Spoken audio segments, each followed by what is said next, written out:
you know what, I want to do a live, I want to address some things. I'm in a spot in my life right now to where I feel like I can address some things. Oh, that's cool. Thank you, Tennessee. I'm able to address some things that I feel like I have been not able to address for specific reasons in the last year and a half, whether it be parole or contracts with the show. So now that I have none of those restrictions, you get the real me now. So, where should we begin? Goodness. Oh, thank you, Cherry Blossom. Okay, so I guess the first topic I want to talk about is the show. So I know a lot of you have been asking in my comment sections, is there going to be a season 3? Okay, so what happened with that is season 2 ended and we were not sure if we were going to get picked up for a season 3 or not. So we were in a time period of where it's like we're not filming. And life happens, you know, stuff was happening. Like I got off a parole and they wanted to make sure they captured that just in case there would have been a season 3.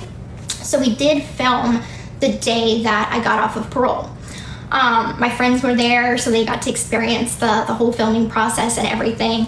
It was quite a night. I wish y'all would have been able to see that night. I know there was like little bits on social media, but we went hard. It was a lot of fun. I was happy to have my friends there to experience it with me. But I want to say when I was in vacationing in Miami with my dad, Christy, Aurora, and Ken, I got a phone call from the network, and they let me know that there's not going to be a season 3, and the reason why is because Lifetime Network, their demographic of viewers have an age range, okay? And so their age range is above my, I guess, demographic. So I usually age range the demographic from like 18 to 30, whereas their network, their main viewers are usually in 40s and 50s. So they basically understood, and this is a problem that we had been having from the first season and the second season. We were seeing that a lot of the viewers that are interested in watching my story and watching my life unfold, we're part of a generation that has streaming. We want to watch it on streaming. Well, Lifetime is a network based on cable.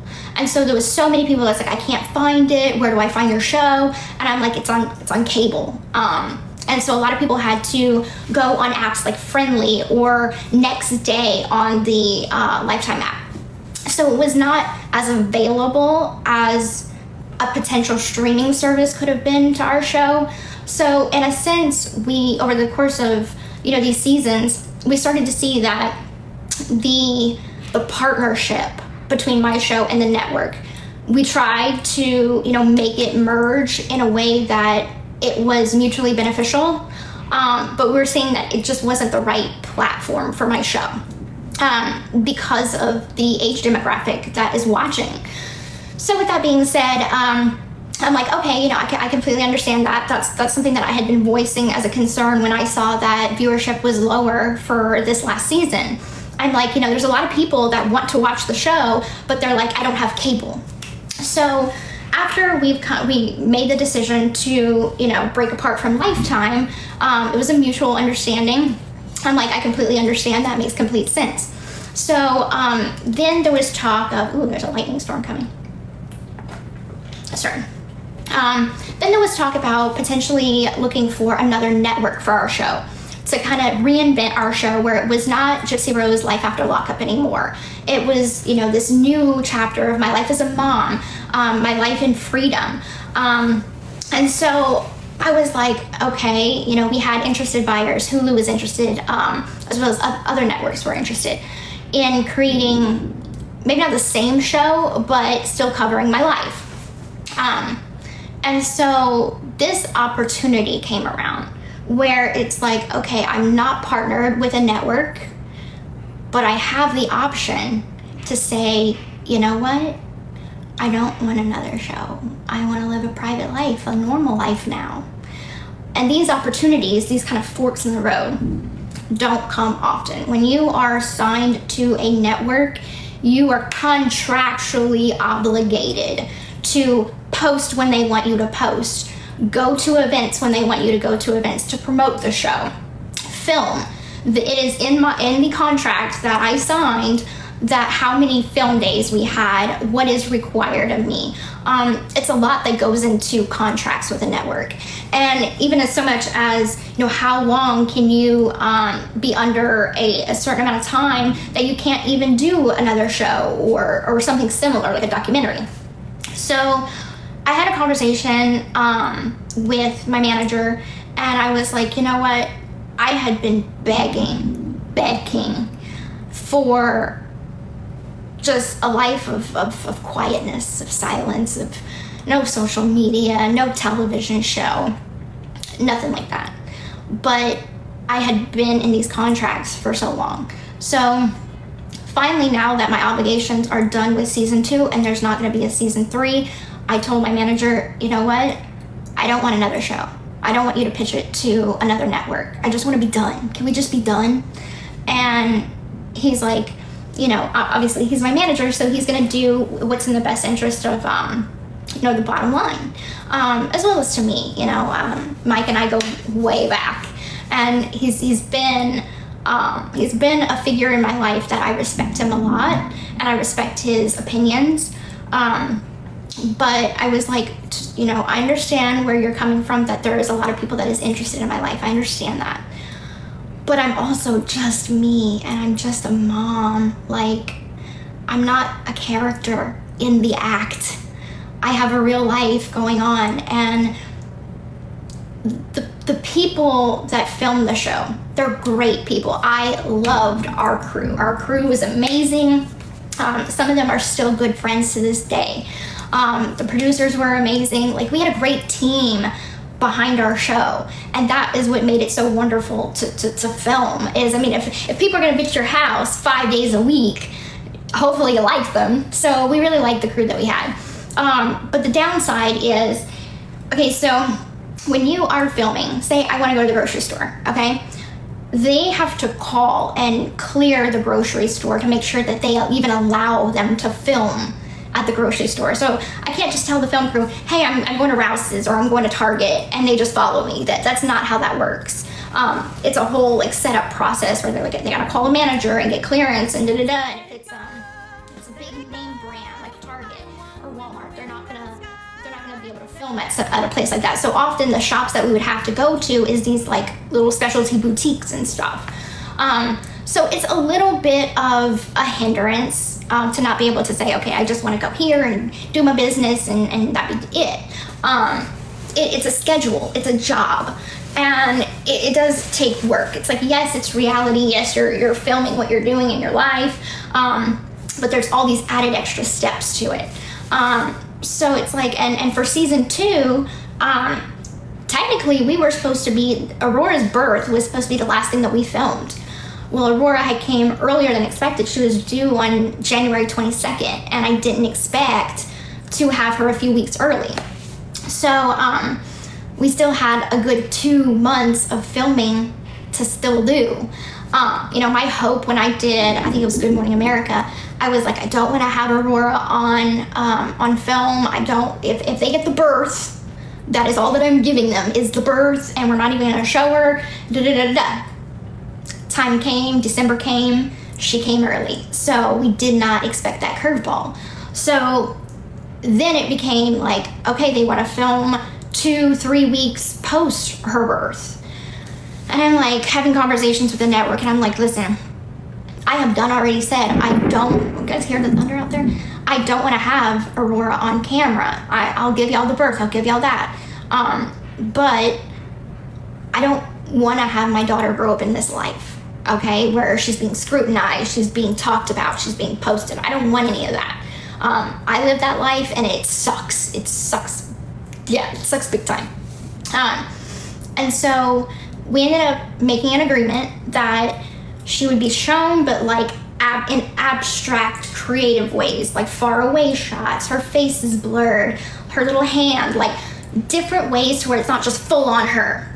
And even to the week before the last episode. Oh, she's scared me. Good Lord, it's really bad out there. Even as far as the week before the final episode came out, And that whole thing happened with the Easter pictures that Ken and I had taken her to go see the Easter Bunny, and we put the heart emoji over her face, and someone used AI to try to remove it, but they plastered another baby's face on it, or it wasn't her. At the end of the day, it wasn't her. So I tell the network about it, and they're like, well, since someone has been trying to put Aurora's face out there, wouldn't it be powerful? Wouldn't it be better for it to come from you, and give you the opportunity and you the power back, instead of all these other people trying to sneak pictures of her and everything? And I'm like, no. And they're like, we could look into possibly a bump up in pay of the episode if you unblur her face. Okay? No amount of money thrown at me is gonna make me change my mind. I don't want to show my daughter's face. I am trying to respect her privacy. And yes, I'm a mom. I would love to be one of those moms that could post her kids on Facebook and you know, enjoy being a mom that way, showing how beautiful my daughter is. I would love to be that kind of mom. I scroll past my friends on Facebook all the time taking pictures of their kids, and I'm like, oh God, I wish I could do that. But because I am who I am, and because these people that have opposing opinions of me, or very strong opinions of me, that they take it far beyond a dislike for me, should I say, they take it beyond that, and I'm not gonna put her in that position. So I'm trying to do what I can to protect her. So I was like, with respect, no, I turned down your offer. I'm not gonna accept more money just to unblur her face. And this is all things, everything that I'm telling you right now, I'm only able to tell you because I'm no longer under a NDA with the network.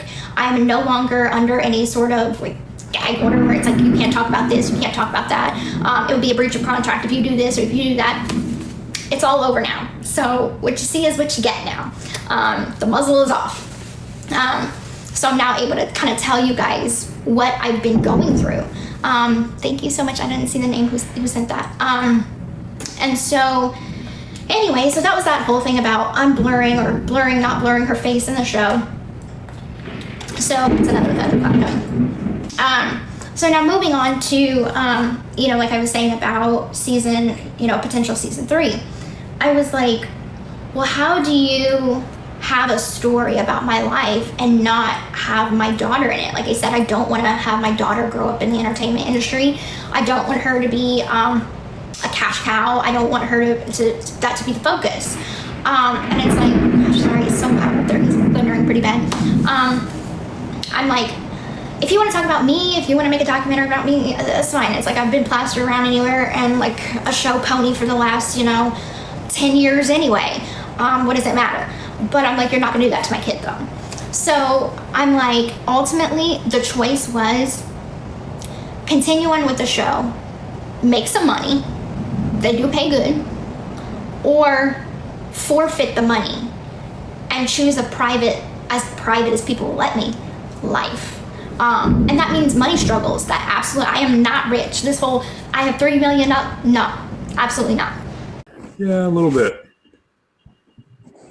It's Friday. Nest egg, and without doing another season, there is no income. Like I said, I had this account set for deletion, so that means no creator fund. That means I'm not making money off of TikTok. So, and the people that are like, get a job. Okay, I have a almost 8-month-old daughter. Ken works. My parents live an hour and 15 minutes away. I don't necessarily have people, I'm not gonna leave her with a babysitter. So, and I'm not gonna put her in daycare and stuff like that. Like, I don't trust people that much. I have trust issues. People need to know I have trust issues. Thank you for the galaxy. I'm a protective mom. I hear stories all the time about kids getting, you know, abused or hit or stuff like that in daycare. No. So I'm like, I'm a stay-at-home mom. I take care of my daughter, so I needed to find another source of income of something that I could do where I stay home and do. For a long time, that was social media. Thank you so much, Angel Marie. Love you, girl. For a long time, that was social media for me. The reality of it is I used to make probably about $3,000 a month on TikTok from the Creator Fund. The Creator Fund's great. But if you're not wanting to showcase your life, then you're kind of limited, especially, you know, coming from someone who was on reality TV. Thank you. People have said, do cameo, do this, do that. I don't want to. So what I found is I like artwork. I like painting. This is something that I can do at home. And no, it's not Picasso. No, it's not great. But I'm still learning. And that's the fun thing about it is I'm learning. I'm learning so much more about art. Art has been a passion of mine for a very long time. I actually have a painting that I did a long time ago. Okay, it's not good. It's just my handprints. But this is before the crime, so it's my handprints. And we were able to get this from the Habitat House and some of my other paintings. So painting is something not new. This is something I've been doing for a long time, in different ways and stuff like that. Selling them, like I said, I need an income. I do have a child to provide for. Ken provides what he can, and he does an amazing job providing for the family. But as a mom, like in this economy, both parents need to be bringing in an income to stay above water. That's just the reality of life. So anybody that knocks my art, I'm sorry, it's not perfect. It is abstract. I never claimed to be, you know, making the Mona Lisa. It's one thing about me. I'm kind of funny, so I'll play jokes. And I charge a lot. Yeah, I do. California is like, I buy mine at Target and it's $59.99, $57.99 before tax. So it's like, yeah, I do what I can to bring in any kind of income because I'm at a disadvantage. If I, as someone who was in reality TV, as someone as well known as I am, you think I can go and work at Abercrombie and Fitch, whatever, or the mall and not get recognized? There are people on this app that have called places that I'll go shop or I will go eat at a restaurant. They will call and harass the place. So I would love to ask these people, the people that are like, get a job. If I got a 9-to-5, would y'all like let me work? Would y'all leave me alone and just let me do my job without calling and be like, do you know a schmurder works there? I'm gonna get her fired. So it's like, I am at that disadvantage. So I'm like, strip everything away and realize I do have a child, a living, breathing child to provide for. And I'm just literally doing the best I can with what I have to work with. So anyway, moving on from that. So that is why there is no season 3. It's because I chose to not continue on. Lifetime chose not to continue on with me because the viewership didn't match up. I chose not to continue on with another network who would have picked up our show. So ultimately, that's the reason why. And now what am I left with? So now I'm doing good in my life. I'm enjoying living a more quiet, private life. As for social media, let's loop back into social media. Social media and I, as we have seen on the show, has been something I have been battling with since I got out of prison. You know, my expectations of social media when I got out was basically, oh, thank you, Mac. I just read a text. My expectations for social media when I got out was like, I want to post selfies. I want to play on Snapchat. I want to be goofy and do silly TikTok videos of me dancing and like everything that I was like scrolling by. I'm like, oh, that's a trendy video. I want to do that. And, you know, because it's like I didn't get a chance to get into all that stuff when I was locked up. Like, you know, when I was locked up, all this stuff was going on and I'm like, I want to try that out. I'm 34 years old, but like in my soul, I feel like sometimes I'm like 20. I'm like, sometimes I could be a little goofy, be immature, be a little smart ass sometimes, but that's only like one part of me. That's cool, thank you. The other part of me is every bit of 34 and learning what are my priorities in life? What is the meaning of me? Who am I? And I think that, you know, if we take away all of the content that gets put about me, the narratives that get put out there. You know, I mean, just look at, it was breaking news that I cut my hair. I got a new haircut. Okay. But if you take away all of that extra content from creators, you know, the reality is I never got to figure out who I am. And so, yeah, I'm going to be 50 different versions of me. I do change. I grow. And some things stay the same. Because maturing comes with time. Time I didn't have. And in prison is supposed to be reform. Okay, in a lot of ways, prison is actually just a babysitter. It's an adult babysitter. I have seen countless times of how the guards handle inmates' bad behavior, and to the people that are like that, for the people that are really wanting to better themselves, they honestly get something out of prison. But to the people that are just, we call them frequent flyers. So that just means they get out, they reoffend, they go right back. They do it and they do it and they do it. I've seen one girl come back 15 times. I'm not even gonna lie. I'm like, you again? When are you ever gonna learn? But that's unfortunately how it is. And you know, during COVID, it was really bad, because it's like they were trying to make sure that everybody didn't get COVID, but also that meant whenever somebody did something wrong, you know, segregation was filled because they were using it as quarantine for a while. You know, the prison does what they can, and with the programs. Like for me, I try to do as many programs as my prison would allow me to do. I did group therapy, which I got certificates in. I got my GED, which I was like super proud of myself, because it's like I had to learn all that stuff from the ground up. So it's like, yeah, my GED might not be a college degree, okay, but it was big for me, so that's all that matters. So it's like, in prison, you get what you give, and that's just how it is. I did everything I can within, oh, thank you. I did everything I could have within, you know, the limits of what I had to work with. Sorry, I was talking. So coming out, they don't teach you about real life in prison. In prison, the loudest dog is the one, you know, you have to be the ferocious, you have to be tough, you have to be, you know, that badass. In order to be respected. So coming out of prison, I'm like, okay, so I gotta, if someone doesn't like me, I've gotta be snarky, I've gotta be, you know, more. And then I started to realize over the course of, you know, my time being free, you don't address someone with a different opinion, with like being straight up rude.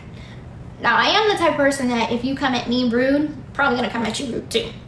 But I've also been having really good conversations with creators on this app that started out not liking me. Like, they literally made anti-Gypsy content.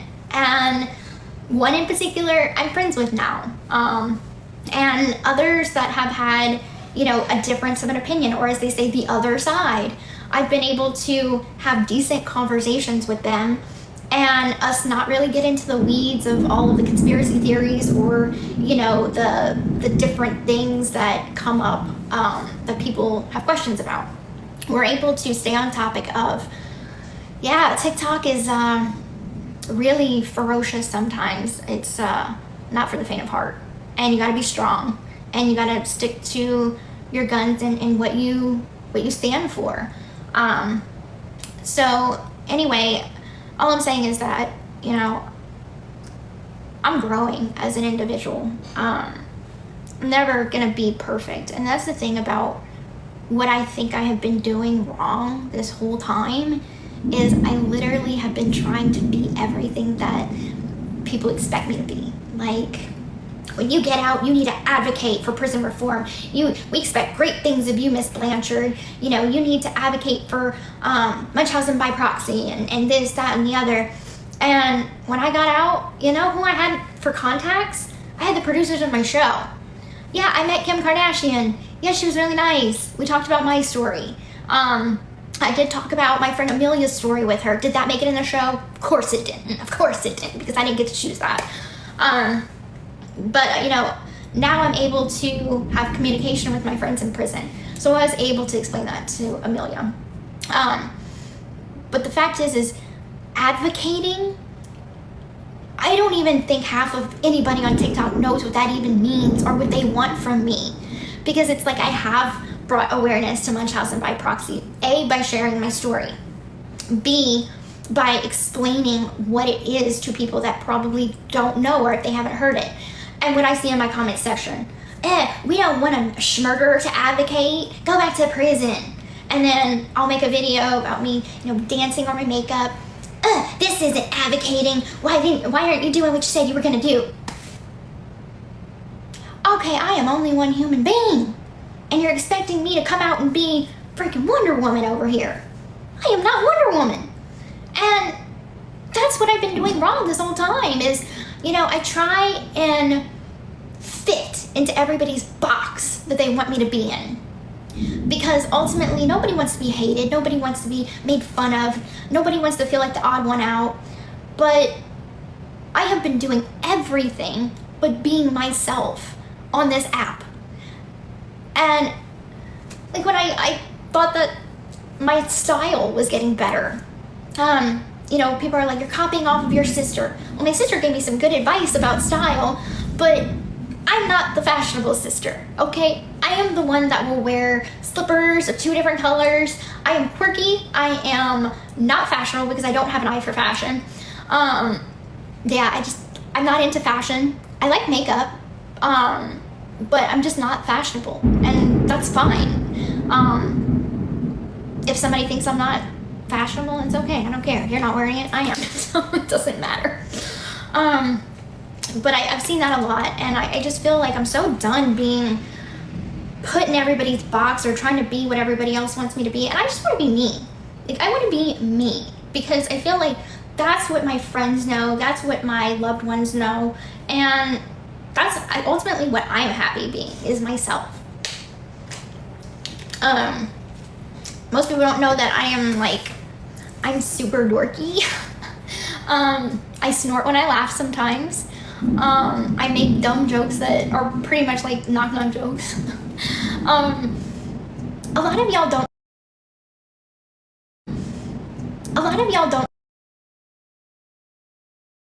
let me put you on pause, and I don't want to end, I just want to go on pause. Cancel. See, I haven't been live forever and I forgot how this works. And as much as people say don't look at the comment section, I look at the comment section. It's completely human to do.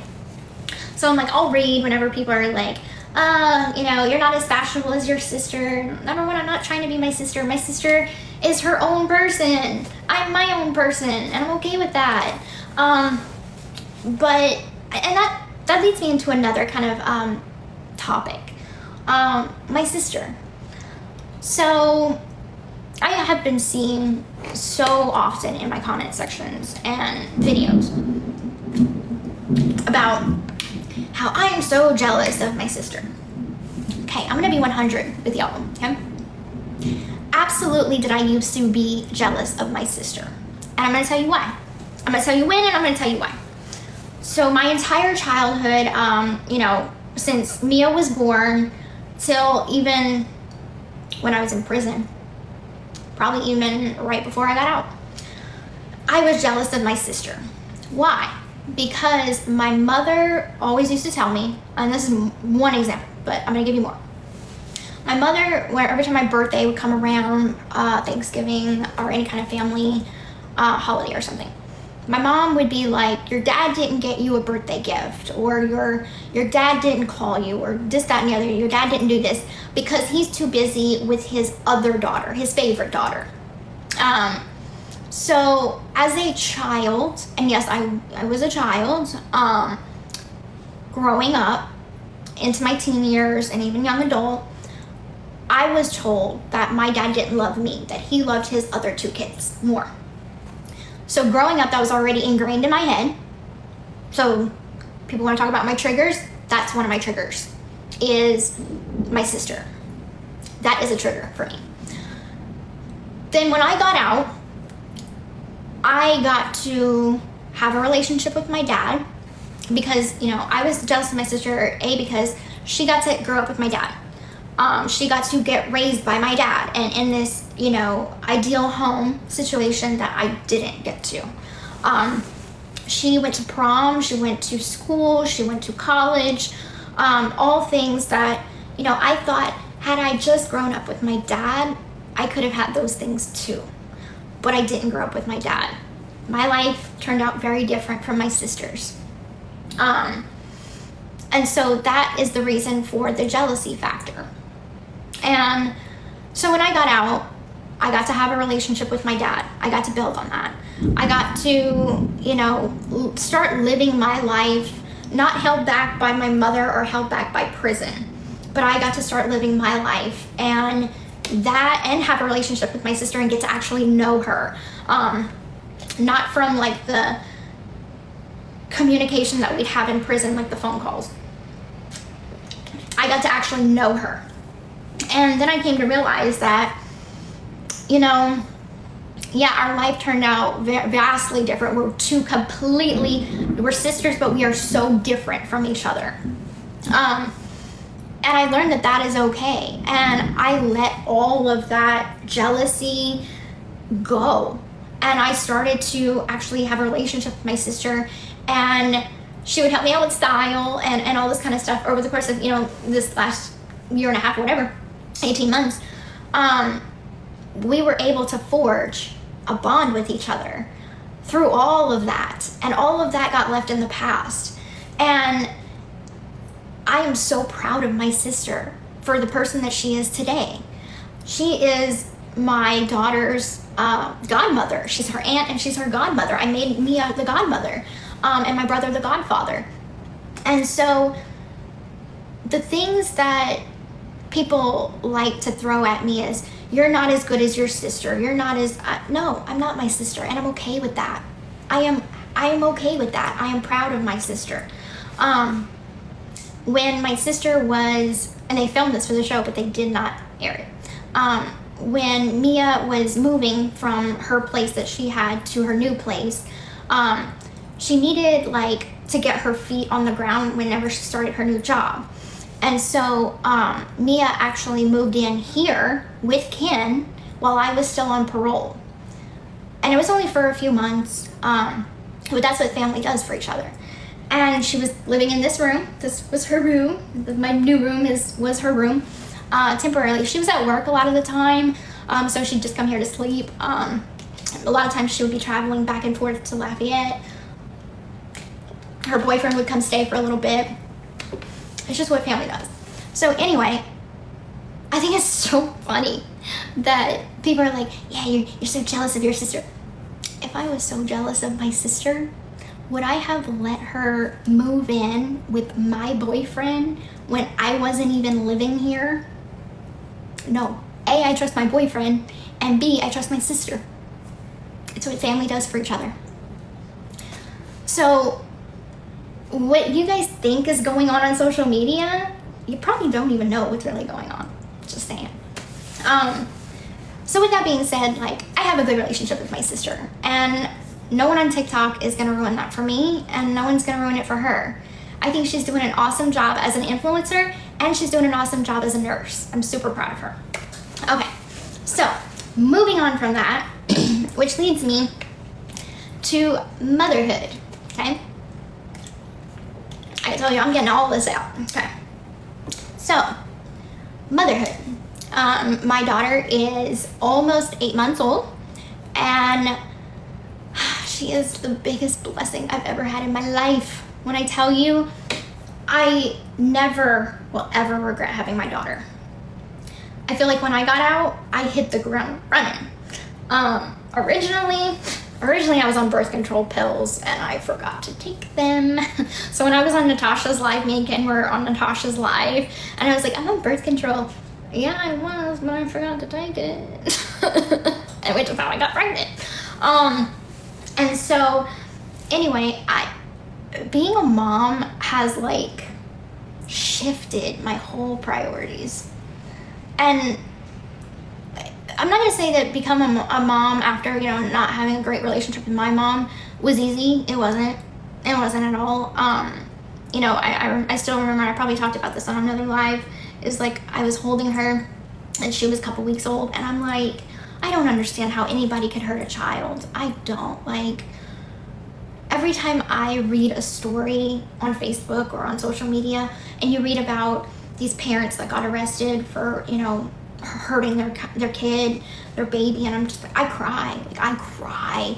And I'm like, this, God, number one, being someone who grew up in abuse, it may not be the, you know, the bruises and all that kind of abuse, it's not that kind, but anytime you do anything to harm a child, like, God, I don't understand people like that. I don't, and I just don't think that those people, they need to be, you know, not parents.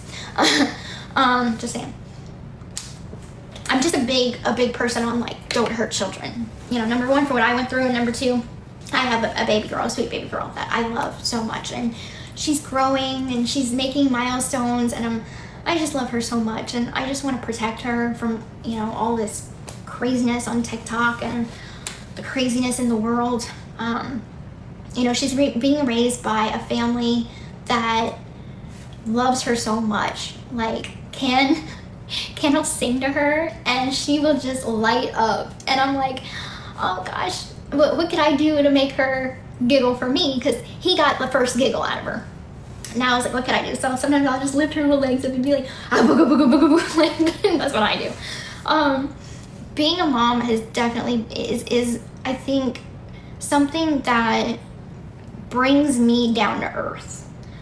Number one, I've learned, put yourself on the back burner, dude. Like,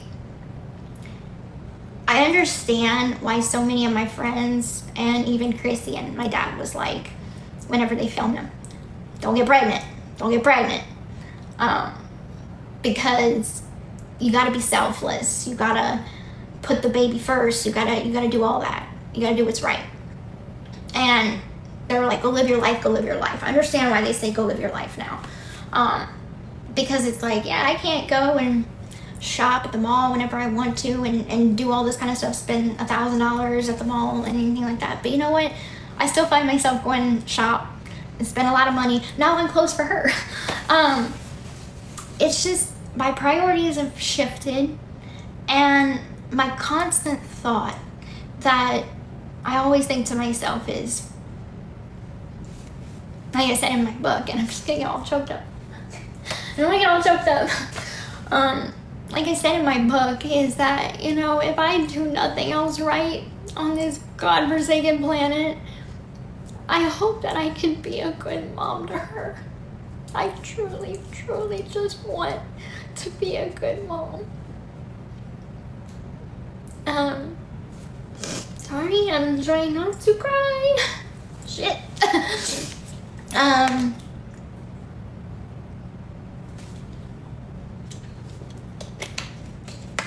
It sucks that she's at a disadvantage, being my daughter. Because, yeah, my name is Gypsy Rose Blanchard, and I am a convicted murderer. Yep. And I did the time, I did the crime, did the time, did my time on parole, case is closed. I owe nobody else anything. I don't owe anybody a fucking thing. What I owe everything to is my daughter. My daughter, who has healed so much of my pain, so much of my guilt, and I want to give her her best chance. But I need people to give me my best chance so I can give her her best chance. And so what I want going forward is people to leave me the fuck alone. I'm not gonna post on social media. I'm not gonna do any more interviews or TV shows. Y'all got what y'all want. You got what you want, so leave me alone. Y'all want Nick out of prison? Well, then go fight for it. But leave me alone. I've done my time. Like, it's not fair to hound someone that, sure, I probably should have lived a quiet life when I got out. You know what? You're damn right I should have. Absolutely should have. Anybody said that you should have gone live a yeah, absolutely I should have. And I didn't, and that was my fuck up. Paying the consequences now, right? But I'm making that choice now for my family. It's better late than never. Everything I'm doing to give my daughter a good life, a normal life, a life that I didn't get to live. I didn't get to live a normal life. So I'm thinking, like, what can I do to, step back and be more private, post less, and shit gets leaked, and, that's not by my friends, but, all these content creators end up finding something that I'm doing and then make content about it. It's not like I'm trying to stay relevant. I'm doing this live right now so I can explain everything to y'all, and hopefully y'all see me for once. I don't want to be a public figure, and I'm not required to advocate. It's not that I don't care about people in, bad situations. I do. I care about people. But also, nobody appointed me the savior of the world. And I feel like that was put upon me when I got out. And I misspoke, saying I want to be an advocate. I want to help people, because it's like I have a good heart and I do want to help people, but I don't have the connections to help people. I don't know any representatives in the House of Law. I'm not friends with government officials. I can't make laws change, can't make laws happen. You know what I have? I have a voice. And I felt like I came out, I spoke, and I did what I could to try to be perfect for everyone, and all I ever got was invalidation. And so now I'm just done. And I'm enough for my family, I'm enough for Ken, and I'm enough for my daughter. That's what I'm enough for, and that's just fine for me. To anybody that feels like I help them in any way, because I do get messages like that where people are like, you saved my life, you helped me so much, you inspire me. Thank you. I'm really happy if I helped you through any sort of hard time. But it hasn't been easy for me either. So I'm just gonna let you guys know that a big part of why I wanted to step away from social media, and I wanted to go on that 30-day detox, if you guys remember that 30-day detox that I had posted. Well, I had posted it, and then literally like an hour later I get a call. Hey, you still gonna post for the show, right? You're required to post. This is your job. You have to post in order to promote the show. Yeah, okay, fine. I'll post for the show. Gypsy Blanchard's a liar. She said she was gonna go on it. Yeah, that sucks. So now I don't have anybody telling me when to post, how to post, where to post, or even post at all. So that's why I just want to be done. I have my private Facebook. If you're a friend on my Facebook, consider yourself a trusted person in my inner circle, because I only add people that I absolutely 100% trust. I have this TikTok account right here, which will go back on deactivate after this live. I have my private TikTok, which I may deactivate that too. I may take the app completely off my phone and say, fuck it, fuck this app. I have my Blown Beauty Art Instagram, so I could post my art, and I do have a private Instagram that I don't really post much on, and that's it. So I deleted my X account, so I no longer have my X account. Nobody even uses X anymore anyway. I think Ken still does, but for now, that's it. Ken still has his Instagram, he has his private Facebook, and he has his TikTok. So those are the only accounts that are ours. All these other hundreds of fake accounts, and they'll post, and I'm starting to learn that. So ever since like I started kind of stepping back from social media, now all these fake Gypsy accounts of people pretending to be me are gonna like post stuff just so content creators have something to talk about, because they're not getting content from me. So now they're gonna make content so they can report on that and talk about that, which is so annoying. But it's gonna happen. So just know that like, now that I am like saying everything that I will end in 4 minutes. Why? Okay.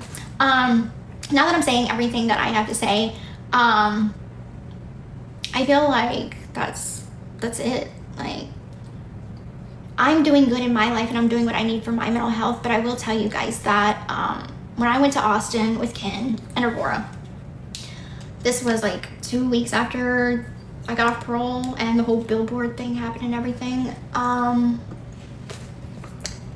I hit bottom and I wanted to unalive myself. So Ken was like, I was in the bedroom and I was like, Ken, please, like, I just want it to end. I cannot take this anymore. I have taken everything from every angle and it's just hit after hit after hit. And I'm at my knees and people are kicking me down. And he's like, you know what?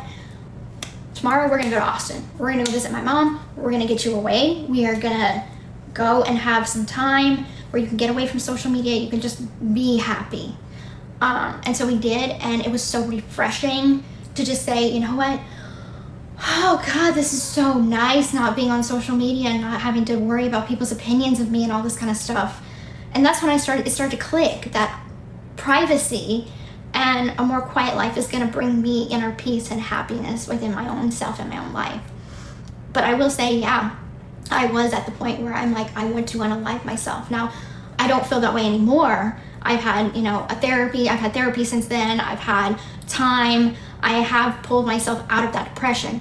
I am stable. I'm good. I'm good.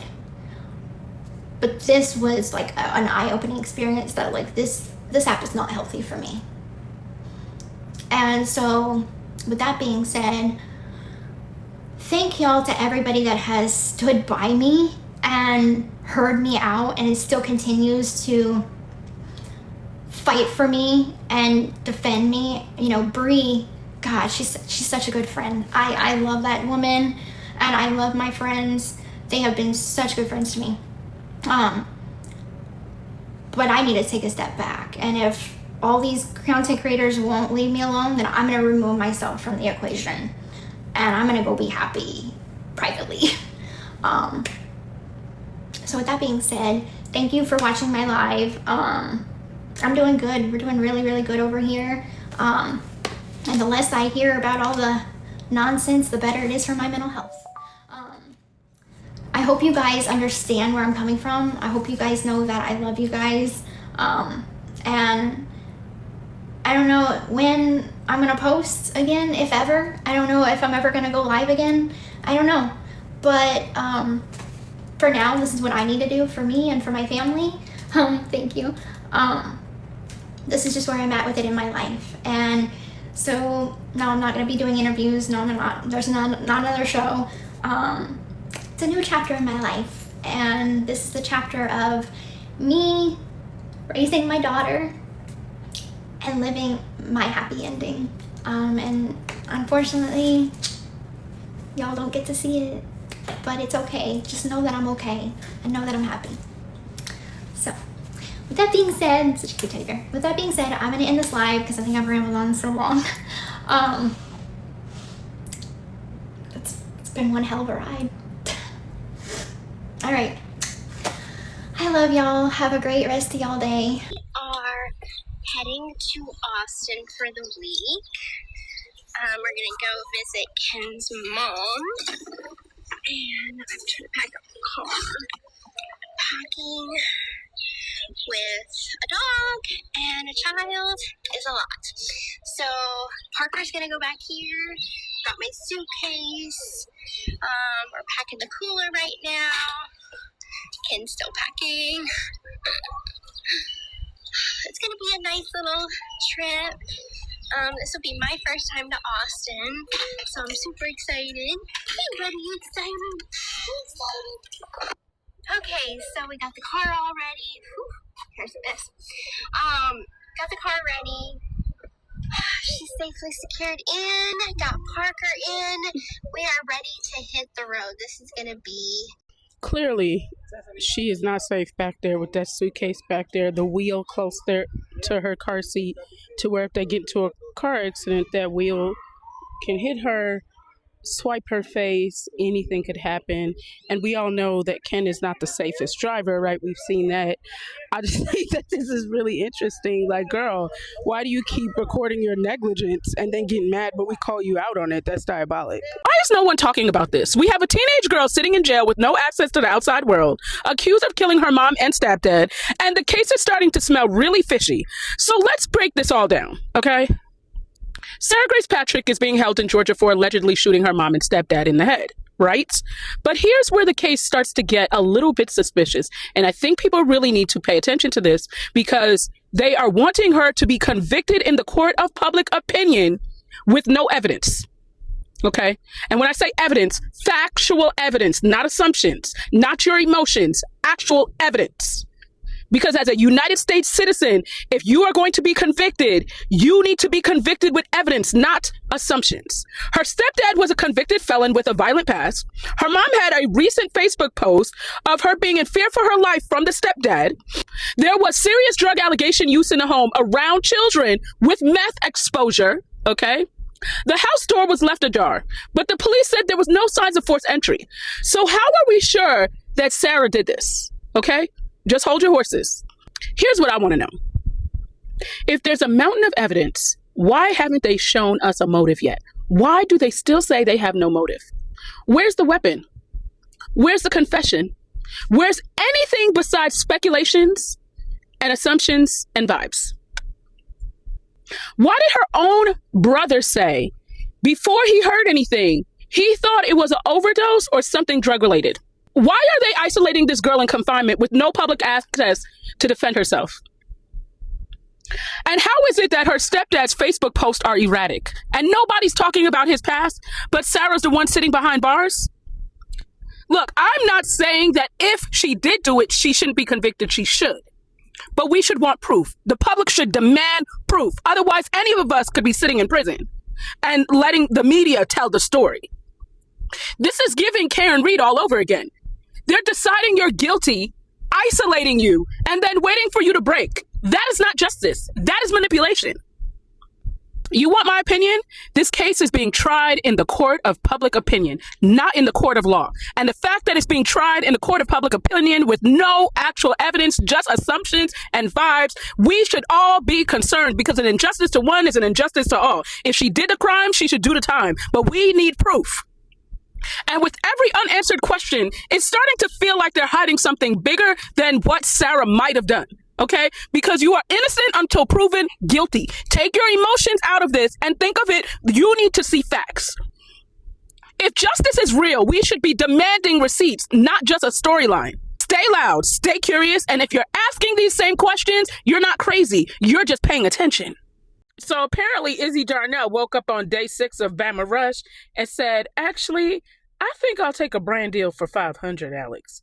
Like, this girl dropped out of sorority recruitment midweek and immediately hopped on a PR trip.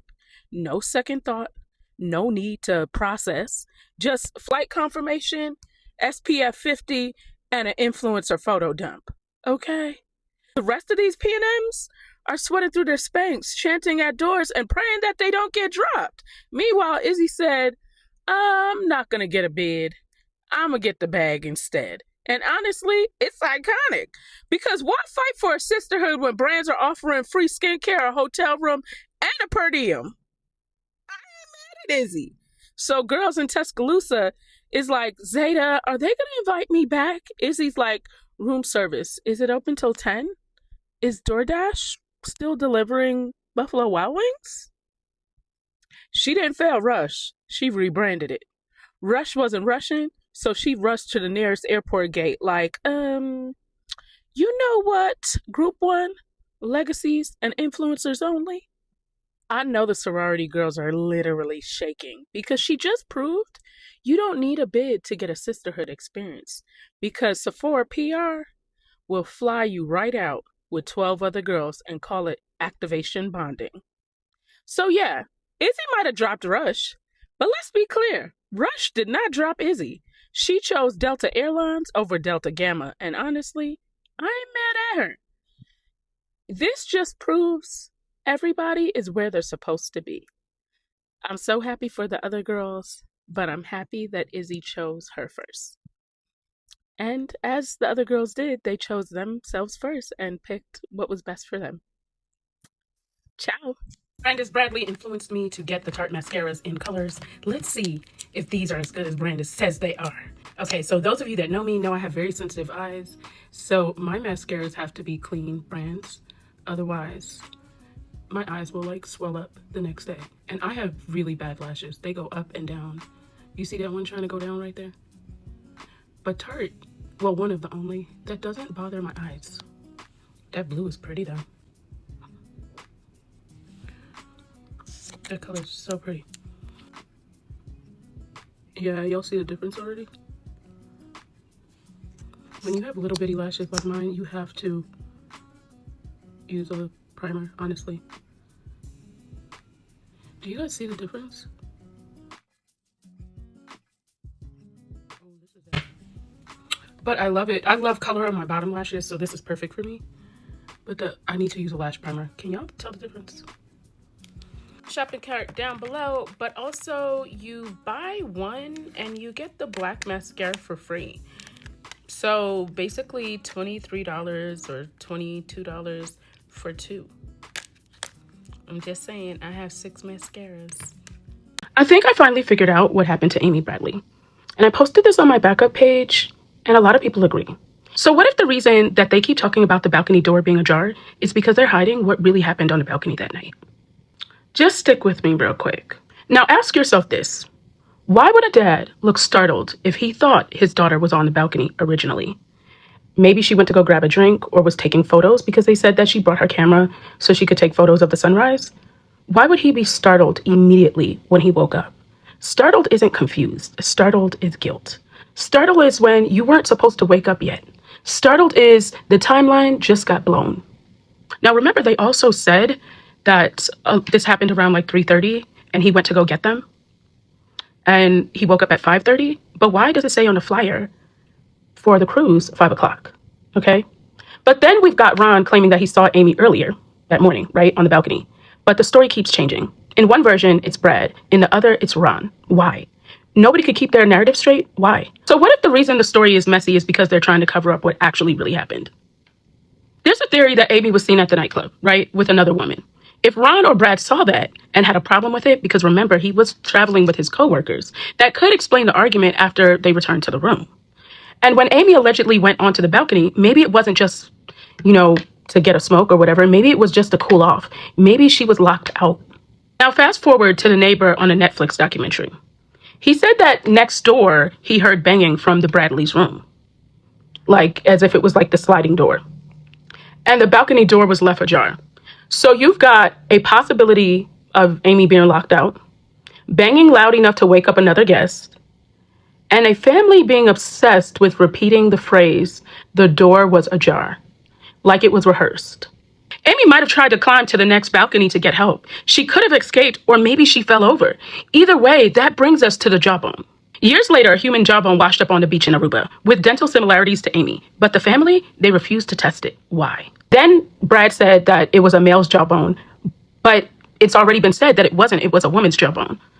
So if your daughter was missing and a possible body part was found, why wouldn't you test it? Even if you didn't think so, why wouldn't you just double check? Unless you don't want it to be her. Because if it's her, people are going to start asking how she ended up in the water. Someone's going to have to answer.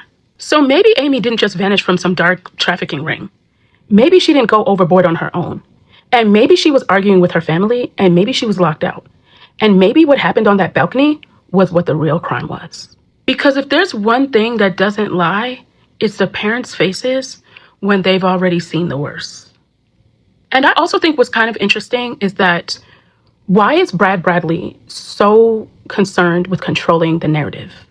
If you had nothing to do with it, you just say that and keep it moving. But you're getting in people's DMs, you're cursing them out, you're calling them ignorant a-holes, you're getting in everybody's comments, having something to say. That's odd. I also think it's very interesting that Kim Kardashian reached out to the family. And since she reached out to the family, we've heard crickets.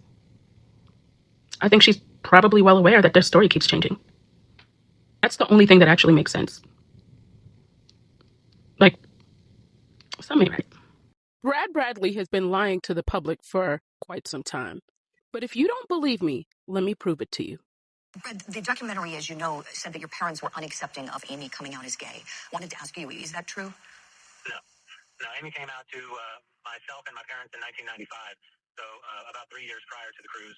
And I guess you could say there was some surprise. You know, I guess my parents had to come to terms with the fact that she wouldn't be, a source of grandchildren for them. He literally just said that she came out to the family and that her parents were sort of disappointed or had to come to the terms that she would not be giving them any grandchildren, correct? Do you say that the documentary portrayed her pretty well? Yeah, I mean, I don't know how much they spent portraying her as a person. There was a lot of time spent on her sexuality, which was an incompletely told story. What? She actually was dating a guy at the time of the cruise, or the months leading up to it. And I wanted to ask you about that, please, Brad. What exactly is the full story? Because we know we saw as the final episode was closing, a woman who said that she was a girlfriend of Amy's shared this message in a bottle, this beautiful love letter that some may perceive as perhaps a soup note, the way it was written, the way it was asking for forgiveness about something that happened in their relationship. What can you tell us about that, please? I think the letter was kind of a forgive me letter for getting caught kissing another girl. Just kind of a love letter. Didn't she have a boyfriend? Forgiveness, and I think that she probably had plans of getting back together with Molly after we returned from the cruise. Brad, was there confusion for Amy with her sexuality at that time? I don't know. We didn't speak about it a whole lot. Like I said, she dated men and women. So she was bisexual. She had a boyfriend for months leading up to the cruise. They were having a good time. Amy didn't seem to be bothered much at all by it. We were all having a great time, and there was no struggling or, My question would be, why is he so adamant about there was no struggle? But the dad did write the girlfriend a 3-page letter showing that he was not happy about her being happy. So if she wasn't struggling with anything, why would the dad write that letter? And then why would she write that letter to her girlfriend signing, save me or help me, Amy? What do you mean she wasn't struggling? And you also stated that she came out, right? And that she wouldn't be a source for grandkids. But yet you're saying she had a girlfriend and boyfriend. So if she had a boyfriend, couldn't she become a source for grandkids? Something in this story is not adding up. It's not. Around 3 o'clock in the morning, my dad woke up and neither one of us were back yet. And, he knew that I had that little confrontation earlier and came up to the disco to check on us. He didn't come get us or tell us to come in. He was just making sure we were okay. So he comes in, we talk, I point up and show him where Amy is, and he's like, okay, good. I just wanted to make sure you guys were okay. And I'm sure he said, why don't y'all come on in? And it's getting pretty late. So he went back to the room, went back to bed. This thing about him, I don't know where the story comes from, where he made me go to bed and he stayed out on the balcony with Amy. That's just false. Brad, I know you're saying you don't know where the story came from, but it's right here. It says later, Mr. Bradley talked Brad into going to sleep, but Amy stayed on the balcony because she was feeling a bit queasy. So what do you mean? This is what you all told the news. Why does the storyline keep changing? What are you trying to cover up? Notice here in this live stream interview that Brad Bradley said that his dad came up at 3 a.m. to check on them. He didn't come to get us. He just wanted to make sure we were okay. That contradicts the general reported timeline. Most of the family's statements put the dad waking up between 5:15 and 6 a.m. If this is the truth, Amy vanished and went missing within, minutes of that time check-in? It tightens up the window in a way that suggests that things were rushed, odd and hush-hush. If the door was already ajar, if footsteps or banging or both were heard, If the jawline was withheld and now this timeline collapsed, we're getting dangerously close to the story unraveling. Breaking news, Eric Menendez was denied parole. This is crazy because everyone expected them to get parole. And the fact that they were denied parole, well, Eric, I'm thinking Lyle will get denied tomorrow too. Maybe not. I would be very interested to see if they give one parole and not the other. I really don't think Lyle will get parole, but I don't know. What do you guys think? Drop your comments down below. I am really shocked. I wonder if the DA really wrote to the parole board or what was really done. But this is so crazy. I'm shocked. Am I the only one that's shocked? Like, I'm literally shocked. I'm shooketh. And the photo that it shows looks like he was live right there. And that's a live picture that they were showing us. And he looked like he was in shock. I don't know what to say, y'all. I am literally shook. I just knew they were going to get out.